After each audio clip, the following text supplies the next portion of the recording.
Vocabulary. 1. Aches and pains, minor pains that continue over a period of time. 2. To be a bit off color, to feel a little ill. 3. To be at death's door, informal, to be very ill indeed. 4. To be on the mend, to be recovering after an illness. 5. To be over the worst, to have gotten through the most serious or uncomfortable stage of an illness. 6. To be under the weather, informal, to not feel well. 7. A blocked nose, when the nose has excess fluid due to a cold. 8. To catch a cold, to get a cold.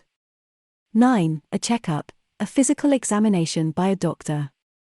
10. A chesty cough, a cough caused by congestion around the lungs. 11. Cuts and bruises, minor injuries. 12. To feel poorly, to feel ill. 13. As fit as a fiddle, to be very healthy. 14. To go down with a cold, to become ill. 15. To go private, to choose to be treated by commercial healthcare rather than by services offered by the state. 16. GP, general practitioner, family doctor. 17. To have a filling, to have a tooth repaired. 18. To have a tooth out, to have a tooth removed.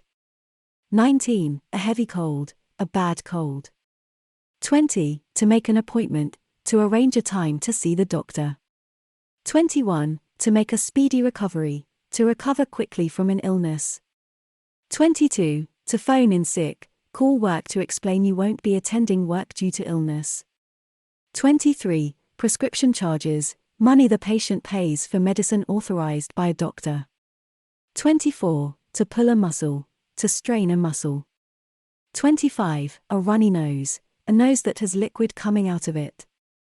26. A sore throat, inflammation that causes pain when swallowing. Part 1 Style Questions. Examiner, have you got a relation you're particularly fond of?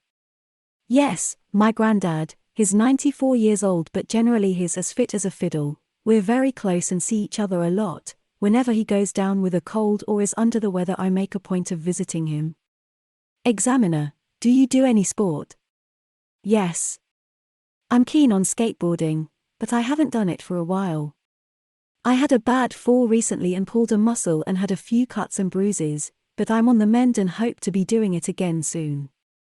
Examiner, is there anything you're particularly afraid of? The dentist. I hate going to the dentist. I only ever go if I have a toothache, so it usually means I have to have a filling or even have a tooth out. I really don't like it. Part 2 Style Task. Describe a time when you were ill. You should say when this was, what your symptoms were, how long the illness lasted, and say how it affected your life at the time. This is a tricky one really, as I'm usually quite healthy. I've never been seriously ill. Like everyone else, I sometimes get a few aches and pains or catch a cold. I can remember a few months ago I had to have time off work with a heavy cold. I had the usual symptoms, a blocked nose, sore throat. It lasted quite a while, about 2 weeks I think, though I didn't have that much time off work. For a few days I remember feeling poorly, but I was over the worst of it after a few days and went back to work. I always find it's better to be active when you feel ill, as it keeps your mind off your symptoms. I think my family gets a little fed up with me when I'm ill though. I tend to feel sorry for myself and lie on the sofa all day as if I'm at death's door. But as I said earlier, on this occasion, it was nothing serious and didn't really cause me any problems. Part 3 Style Questions. Examiner, what costs are involved when you are ill in your country? Well, people have to pay prescription charges which can be quite expensive, but fortunately, general healthcare is free, unless you want to go private of course, and then you can pay a fortune for your treatment. Examiner, in your experience, are people too quick to take time off work when they're ill? Yes. I've got friends who have a day off work if they wake up with a runny nose, and in most cases, they seem to make a speedy recovery after they've phoned in sick. Examiner, do women pay more attention to their health than men?